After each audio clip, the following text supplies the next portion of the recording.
Acts 14. Now at Iconium they entered together into the Jewish synagogue, and spoke in such a way that a great number of both Jews and Greeks believed. But the unbelieving Jews stirred up the Gentiles, and poisoned their minds against the brothers. So they remained for a long time, speaking boldly for the Lord, who bore witness to the word of his grace, granting signs and wonders to be done by their hands. But the people of the city were divided. Some sided with the Jews and some with the apostles. When an attempt was made by both Gentiles and Jews with their rulers to mistreat them and to stone them, they learned of it and fled to Lystra and Derbe, cities of Lycaonia, and to the surrounding country. And there they continued to preach the gospel. Now at Lystra there was a man sitting who could not use his feet. He was crippled from birth and had never walked. He listened to Paul speaking, and Paul, looking intently at him and seeing that he had faith to be made well, said in a loud voice, "Stand upright on your feet." And he sprang up and began walking. And when the crowd saw what Paul had done, they lifted up their voices, saying in Lycaonian, "The gods have come down to us in the likeness of men."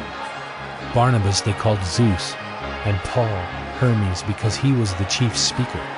And the priest of Zeus, whose temple was at the entrance of the city, brought oxen and garlands to the gates, and wanted to offer sacrifice with the crowds.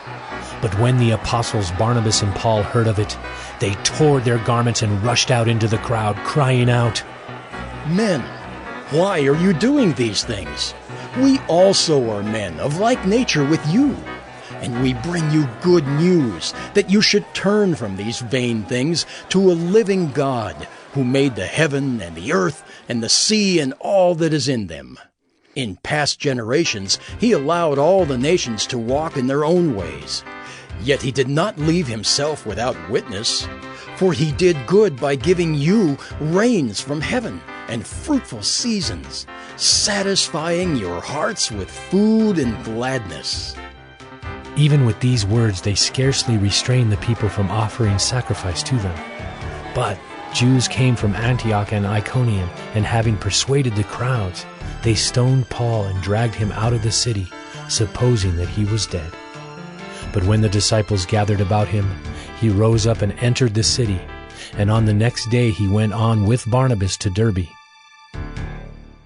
When they had preached the gospel to that city and had made many disciples, they returned to Lystra and to Iconium and to Antioch, strengthening the souls of the disciples, encouraging them to continue in the faith, and saying that through many tribulations we must enter the kingdom of God. And when they had appointed elders for them in every church, with prayer and fasting they committed them to the Lord in whom they had believed. Then they passed through Pisidia and came to Pamphylia. And when they had spoken the word in Perga, they went down to Attalia, and from there they sailed to Antioch, where they had been commended to the grace of God for the work that they had fulfilled. And when they arrived and gathered the church together, they declared all that God had done with them, and how he had opened a door of faith to the Gentiles.